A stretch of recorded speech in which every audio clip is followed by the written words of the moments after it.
Assalamualaikum warahmatullahi wabarakatuh. Halo sahabat Bedesau ASN. Hari ini kembali lagi bersama saya, Cynthia dalam podcast Bedesau ASN, bincang edukasi dan diskusi santai untuk ASN. Saat ini kita sudah bersama dengan Ibu Wulan dari Nurnaningsi SH Setra. Jadi Ibu Wulan ini teman-teman sekalian merupakan auditor ahli media dan pengendali teknis pada Irban Investigasi. Selain itu juga beliau ini adalah salah satu admin UPG Bu ya di Kabupaten Nurnaningsi. Terima kasih Ibu atas kedatangannya. Mungkin langsung saja Ibu kita masuk ke dalam pertanyaan pertama. Baik. Oke, untuk pertanyaan pertamanya, Bu Bulan sudah berapa lama Ibu bekerja di sekolah daerah Kabupaten Agung Komering? Mungkin saya perkenalkan diri dulu ya. Boleh silakan. Saya Wulandari Nurnaningsi. Saya merupakan auditor media di Inspektorat Daerah Kabupaten Oki. Saya bertugas di Inspektorat Kabupaten Oki sejak 2014.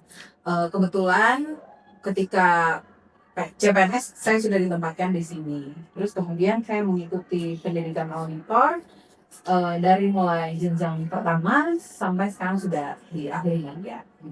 Oke, kalau boleh tahu Ibu Wulan kan saat ini Ibu Wulan di bidang investigasi juga ya.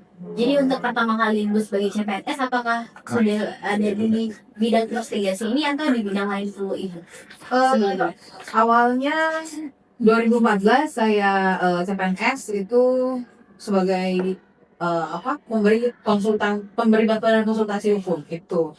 Tapi ketika di inspektorat saya diikutkan untuk membentukkan diklat auditor ahli pertama 2014 dan kemudian saya menduduki jabatan auditor itu di 2015 kalau saya tidak salah pengangkatannya, dan kemudian diperbantukan di bidang evaluasi dan pelaporan pada saat itu sampai 2019 kurang lebih, dan kemudian baru benar-benar hanya jadi auditor saja sampai dengan saat ini.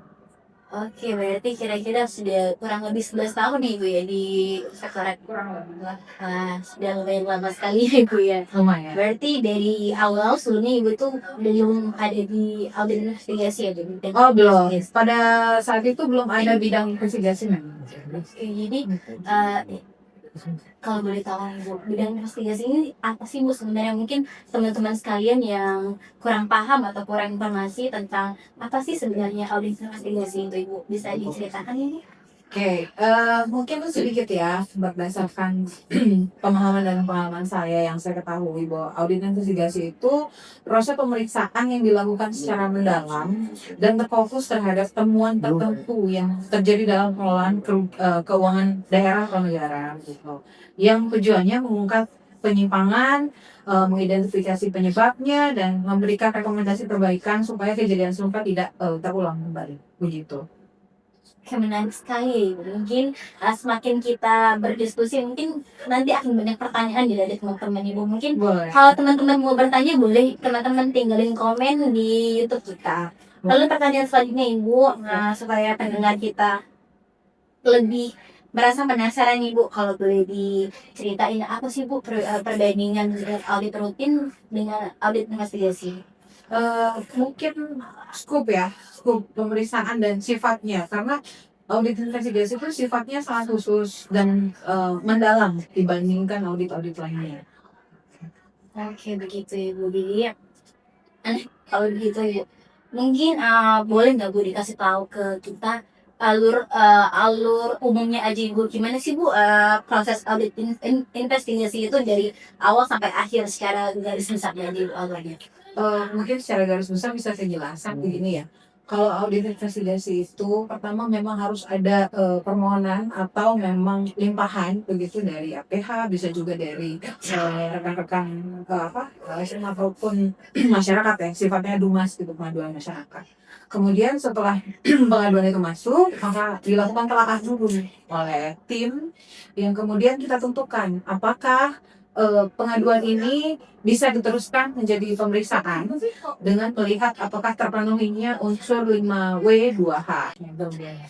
Oke, menarik sekali ya Ibu ya. Mungkin nanti teman-teman nih sebagai ASN, atau mungkin ada yang ingin dilamparkan nih ke Bu Wulan, mungkin bisa langsung menemui Bu Wulan atau melalui pengaduan Bisa. online, bisa Bu ya? Bisa Oke, kita jadi kita punya platform untuk pengaduan online ya. ya ada, dan ada hotline juga di situ. Oke teman-teman, nanti mungkin bisa dicantumin di bawah hotline-nya kalau teman-teman mau hubungi Ibu Wulan untuk membuat pengaduan. Oke. Boleh. Pertanyaan selanjutnya mungkin Ibu, nah ini mungkin yang paling seru nih Ibu. Kan pasti Ibu selama mendapatkan pengaduan akan turun nih Bu ke lapangan. Nah jadi mungkin pertanyaannya, apa sih Bu tantangan yang sering muncul di lapangan Ibu? Lebih ke teknis atau non teknis Ibu? Kalau dibilang tantangan kan sebenarnya beragam ya. Kalau dibilang teknis, ada non teknis juga ada. Teknisnya itu mungkin lebih kepada pemahaman kita di tim ya. Karena kita itu berdasarkan pengalaman dan latar belakang pendidikan yang beda-beda dalam satu tim itu. Jadi tidak semua bisa langsung memahami apa yang dimaksudkan untuk mencapai apa gitu loh di pemeriksaan itu nggak semuanya bisa memahami seperti itu. Jadi butuh pendekatan juga nih di dalam tim, ketua tim dan pengendali teknisnya memegang peran penting gitu. Gimana caranya apa yang menjadi tujuan pemeriksaan itu tercapai. Jadi begini misalnya, ketika kita mau melakukan pemeriksaan atau audit, itu biasanya kan kita dimulai dengan melakukan penelaahan. Setelah dilakukan penelaahan, kemudian ini dirasa mencukupi unsur-unsur yang tadi saya sebutkan, maka akan diteruskan menjadi pemeriksaan. Nah, dalam proses pemeriksaan itu ada tahap perencanaan. Di perencanaannya inilah semua tim harus memahami apa sih tujuan pemeriksaannya gitu kan. Apakah ini akan mencari apakah ini akan melakukan perhitungan kerugian atau mencari apakah ada fraud dan lain sebagainya. Itu kan harus satu pemahaman dulu nih. Oke, benar banget. Nah, jadi ketika dalam satu tim itu belum memahami, maka mereka tidak akan tahu perannya. Jadi dalam tim pemeriksaan itu ada pengendali teknis, ada ketua tim, ada anggota, dan masing-masing posisinya memegang peran yang punya tugasnya sendiri-sendiri gitu. Nah, dalam tahap ini itu yang kadang-kadang menjadi kendala teknis ya. Oke. Pemahaman bagaimana mereka menyimpulkan satu anomali dalam pemeriksaan tersebut yang kemudian akan dianggap sebagai temuan. Bagaimana mereka merumuskannya itu sebenarnya yang sifatnya teknis ya. Tapi kalau yang non teknis mungkin lebih ke pada saat kita ke lapangan bertemu dengan auditi itu yang belum tentu satu bahasa gitu kan, belum tentu satu kultur lah.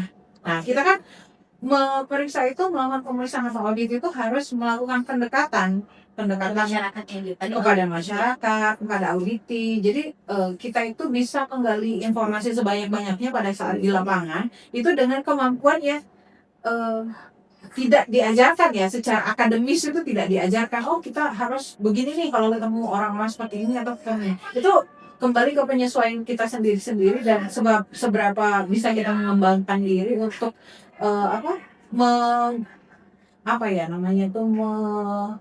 menggali itu semua gitu loh. Jadi tergantung kemampuan kita beradaptasi seperti itu. Nah itu yang non teknisnya sih sebetulnya. Betul non teknis nih. Iya. Oke Ibu, mungkin insight-nya sangat berguna mungkin Ibu ya buat saya sebagai Iya. podcast dan teman-teman yang lain. Mungkin itu yang menjadi kendala non teknis dan teknisnya Iya. investigasi. Karena mau jujur Bu, saya sangat tertarik nih Bu mendengarkan investigasi itu, sepertinya wah menarik sekali gitu Bu. Jadi makanya saya sangat tertarik mengundang Ibu sebagai narasumber podcast saya. Terima kasih sebelumnya Mbak Cynthia sudah mempercayakan kepada saya. Ibu, berarti terkait dengan terminal lapangan Ibu tadi, karena nggak sih Ibu mengalami dari audit ini? Oh ya, pertanyaannya bagus banget. Karena Ibu ada audit yang tidak kooperatif, lalu Ibu dan tim ada katakan, Ibu bagaimana sih bisa Ibu menanggapi dan menghadapi itu? Jadi pertanyaannya menarik sekali ya, karena setiap kali saya ke lapangan ataupun saya memberikan semacam pemahaman terhadap auditi ketika kami melakukan entry meeting atau apapun yang sifatnya pendahuluan, saya akan sampaikan dulu nih. Kendala kami di lapangan itu intervensi dari auditi dan lingkungannya itu sangat kental sekali Mbak Cynthia. Jadi setiap kami ke lapangan itu ada aja peristiwa-peristiwa yang membuat ya secara mental mungkin tujuannya adalah menekan kita ya sebagai pemeriksa, sebagai auditor gitu. Jadi contohnya pernah nih di salah satu desa ya, kami pernah melakukan audit investigasi terkait pengelolaan keuangan dana desa. Jadi pada saat itu pelapornya ini ternyata berada di situ juga, Oke. tapi tidak terang-terangan dia adalah pelapornya karena Bilang pelapornya. iya begitu. Jadi dia ini salah satu lah kira-kira begitu. Memang bukan dia yang berkirim surat, tapi dialah di belakang sana. Jadi ketika kita melakukan pemeriksaan terhadap bangunan fisik di sana, ya yang namanya pemeriksaan kan Iya. dengan tim, Bulan. dengan tim teknis dan dengan proses yang sedemikian rupa sehingga sudah berjalan sekian lama, tiba-tiba kami menemukan ada salah satu bapak-bapak pada saat itu tua, nggak terlalu Muda banget. ya nggak muda-muda banget dan Baru bayar. ya dan dia dalam kondisi yang maaf tidak mengenakan pakaian, hanya mengenakan celana panjang saja sambil mengasah pedang ya pedang kalau dibilang bahasa sini tuh parang ya, bahasa Sumsawanya parang. Cuman itu yang dalam kondisi udah tajam sebenarnya. Kita lihat tuh, saya udah perhatikan gerak-gerik beliau itu udah dari jauh. Beliau melakukan dia tebang-tebang pohon lah di sekitar kami. Tapi dia ngikutin kami memang. Karena ketika di lapangan tuh saya sangat aware terhadap hal-hal yang sifatnya anomali gitu kan, yang tidak seperti biasa gitu. Saya perhatikan bapak ini kok gerak-geriknya nggak biasa. Ternyata betul, memang beliau mengikuti kami. Dan sambil mengasah parang, saya bertatap mata dengan beliau. Kemudian beliau bilang begini, periksalah yang pasti-pasti, yang rinci-rinci. Jangan sampai kalian kembali 2 kali ke sini. Saya bilang, bapak ini mengancam saya bilang kayak gitu kan. Iya. Oh enggak, saya nggak mengancam. Tapi saya yang tahu itu ya. Iya, saya nggak mengancam, saya yang ngadu. Oke, dengan sedemikian perdebatan lah. Saya cuma bilang begini, Bapak saya tahu Bapak dari tadi mengamati kerjaan kami. Dari situ Bapak harusnya bisa menyimpulkan bahwa apa yang Bapak laporkan ke kami itu ditindaklanjuti. Buktinya kami turun ke sini dan kami melakukan pemeriksaan lapangan. Dan dengan kami berdiskusi seperti itu, walaupun awalnya agak alot, cuman kan ini sifatnya tarik ulur ya. Iya. Jadi kita nggak bisa yang terus menekan, enggak. Kita lihat dulu nih situasi sebenarnya. Akhirnya ujung-ujungnya, ayolah Bu, kita ke rumah, mari kita minum dan istirahat di rumah saya. Ya kami tolak awalnya, karena kami memang setiap lapangan kami bawa Harus skeptis bekal, gitu ya. ya. Kalau skeptis tuh sudah wajib ya. Pasti ya. Jadi auditor harus skeptis gitu. Jadi kalau memang mau jadi auditor sebenarnya memang punya pemikiran skeptis, tapi skeptisnya profesional, istilahnya begitu.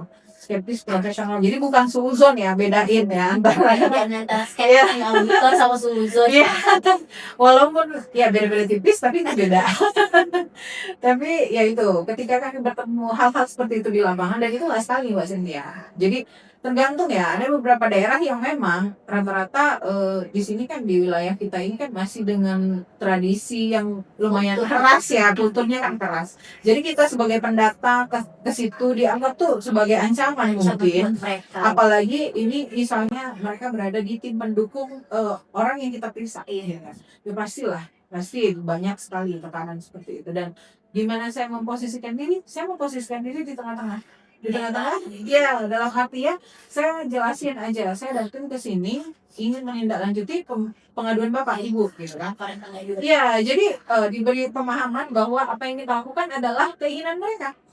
Begitu kan, sehingga mereka juga nggak yang bertolak belakang banget sama kita, tapi mereka juga memberikan ruang lah untuk kita bisa melakukan pemeriksaan, melakukan konfirmasi dengan bebas gitu tanpa tekanan gitu. Jadi ya sejauh ini seperti itu sih.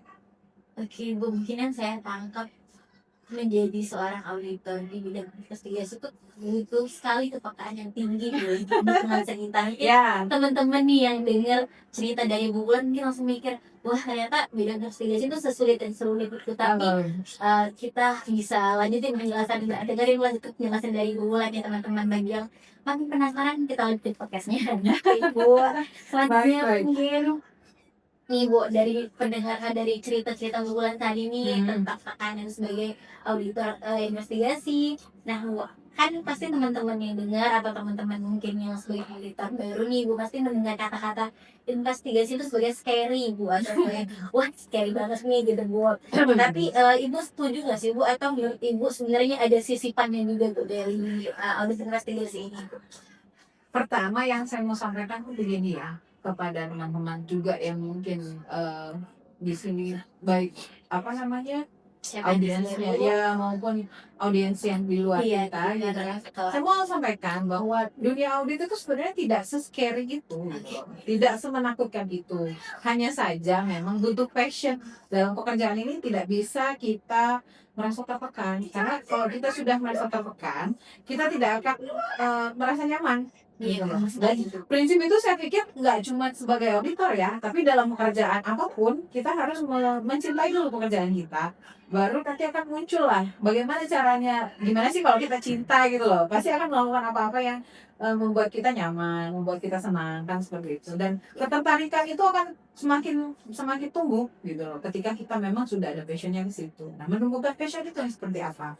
Kalau menurut saya menumbuhkan passion itu harus kita mengenali dulu apa namanya, kita itu jiwanya mau seperti apa nih. Kalau kita udah terlanjur nih, maksudnya ya kita kan memilih ya, Iya. jadi AS ini adalah pilihan, kalau nggak memilih nggak mungkin kita mendaftar kok. Jadi kalau kita sudah memilih jadi ASN, kita juga harus pahami nih apa sih hak dan kewajiban kita, itu satu.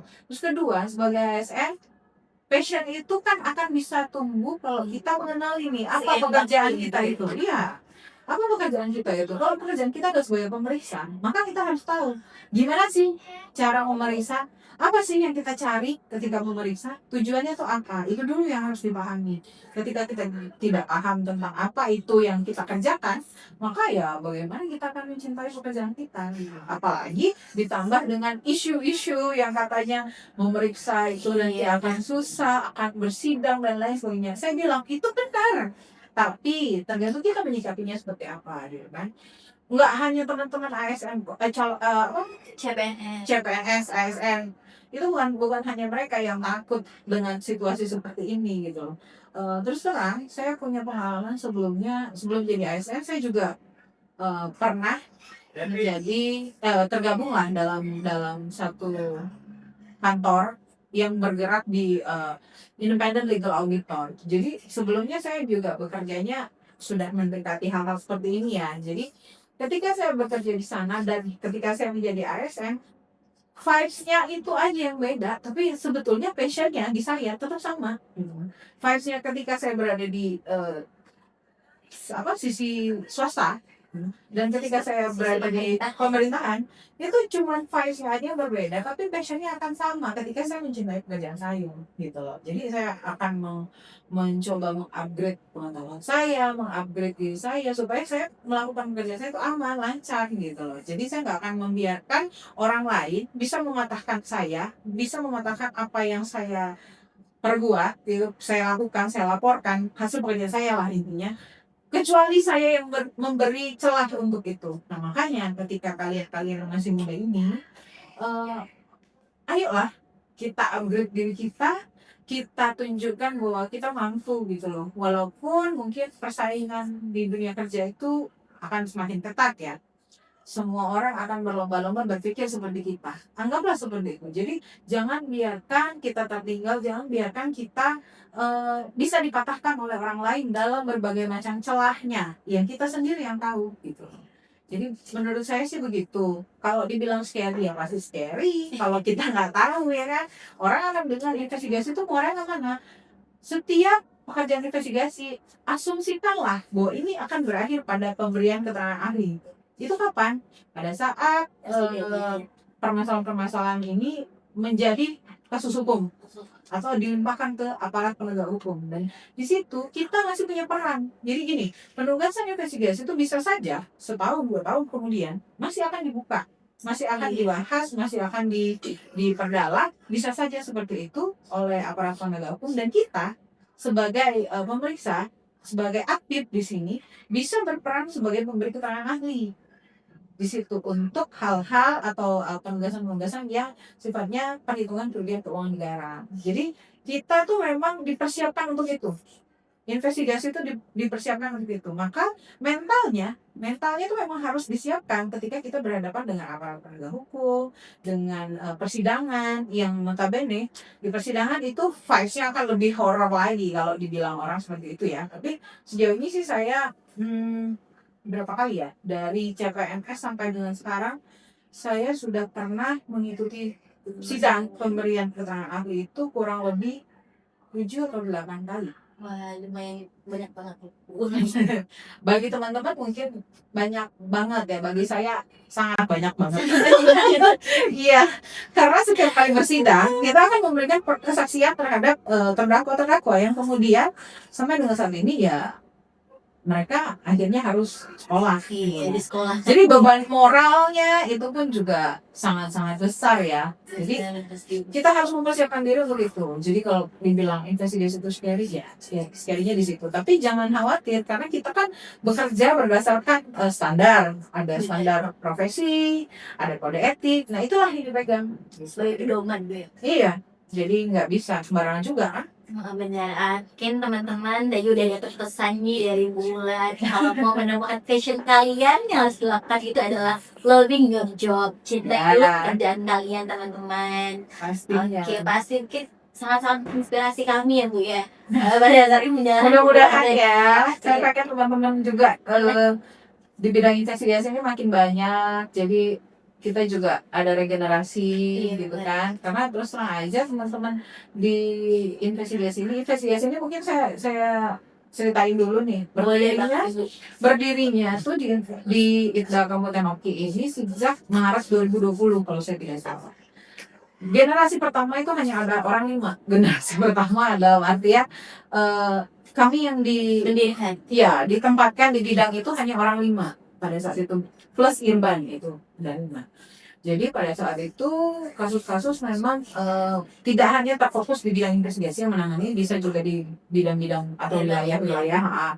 Dan kemudian tapi untuk yang bersidang itu kebetulan kasusnya juga yang ada di investigasi. Nah jadi dari 2020 sampai dengan saat ini sudah sangat banyak sih. Dan kemudian juga personel yang silih berganti begitu kan, ada yang keluar dengan promosi, ada yang masuk begitu ya. Saya rasa itu menjadi tantangan tersendiri. Kenapa? Ketika kita berhadapan dengan tim baru, kita bertemu dengan orang-orang baru, kita kan mengenal lagi nih bagaimana sih rekan kerja kita seperti apa. Karena terus terang dalam pemeriksaan investigasi sangat penting nih chemistry di dalam tim itu sangat penting. Kenapa? Bisa sama tim gitu. Iya, antar tim di dalam tim itu sangat-sangat penting karena itu yang membuat kita bisa merasa enjoy, bisa merasa nyaman ketika pemeriksaan yang kita hadapi itu berat banget dan yang kita hadapi itu misalnya rumit gitu. Jadi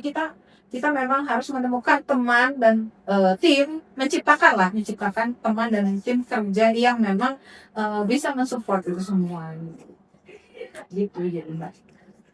Sangat luar biasa Bulan ya, mungkin akan menjadi insight baru bagi kami semua Ibu. Mudah-mudahan. Mungkin pertanyaan selanjutnya Ibu, kan sebagai auditor di investigasi nih Bu, pasti sangat-sangat bersinggungan Bu ya sama yang namanya isu gratifikasi. Ya. Ya mungkin dari Bulan sebagai auditor investigasi bisa nggak sih Bu menjelaskan ke kami atau memberikan tips ke kami ini biar tetap aman dan tidak terkena dengan isu gratifikasi tersebut gitu. Boleh. Pesan-pesan baru. Jadi gini, selain di bidang investigasi, kebetulan saya juga pernah bersama rekan saya lagi satu Ibu Ari itu merupakan admin unit pengendali gratifikasi UTG. Ya, yang kebetulan sekretariatnya ada di Inspektorat Kabupaten Oki. Jadi dari berbagai macam kegiatan yang sudah kami ikuti, kami memperoleh pemahaman terkait gratifikasi ini yang memang bagi sebagian orang itu adalah abu-abu.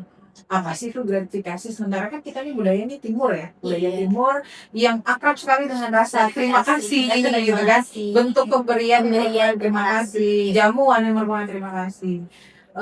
kalau seandainya kita ditanya gimana sih sedekat apa kita nih bidang investigasi dengan gratifikasi, saya rasa bukan hanya investigasi ya, semua bidang di pekerjaan kita sebagai manusia ini akan dekat dengan gratifikasi. Tinggal gimana kita membentengi diri.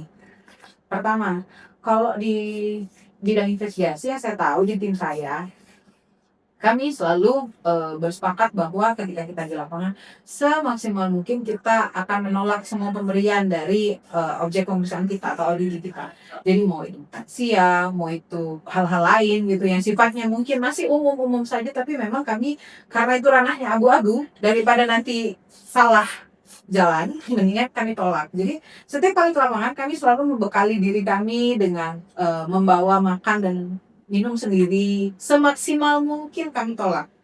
Tapi jika memang ini tipsnya ya, jika memang penolakan kita ini membahayakan kita, karena kita di lapangan jauh ya kan, dan membuat merusak hubungan antara kita dan orang yang memberi gratifikasi, mungkin kita bisa terima. Tapi bukan diterima untuk kita nikmati ya, terima tapi kita laporkan.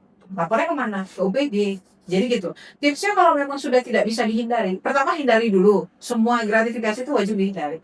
Terus kedua, kalau memang dia tidak bisa dihindari, yang apabila kita hindari itu memperburuk keadaan, memperburuk suasana, merusak, ya, merusak hubungan kita dengan orang. Terima tapi ini bukan terima untuk dinikmati ya kan, tapi terima untuk kemudian dilaporkan.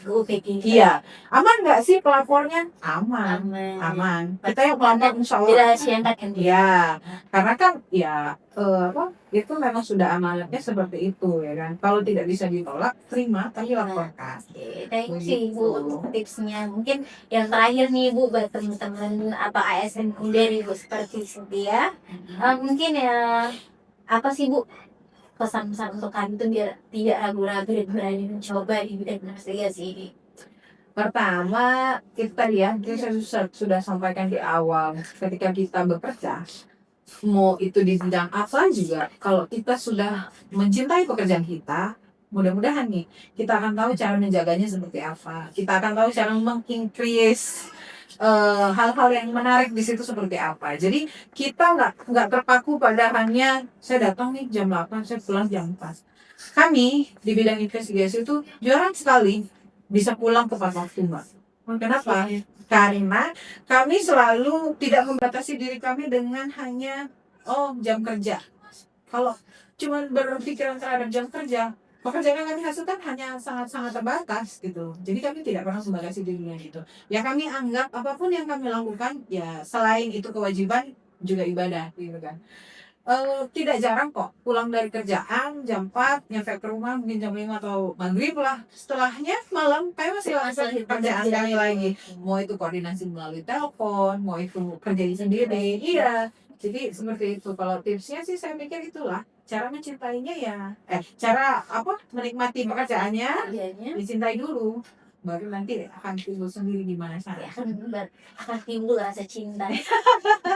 Seperti itu kurang lebih. Ibu, mungkin terima kasih banyak Ibu sudah hadir di podcast ini ya. Terima kasih. Untuk sahabat Bedesok ASN, mungkin semoga obrolan kita pada hari ini bisa menjadi booster buat kita semua untuk tetap profesional, kuat mental dan fire menjaga integritas. Sekian, wassalamualaikum warahmatullahi wabarakatuh.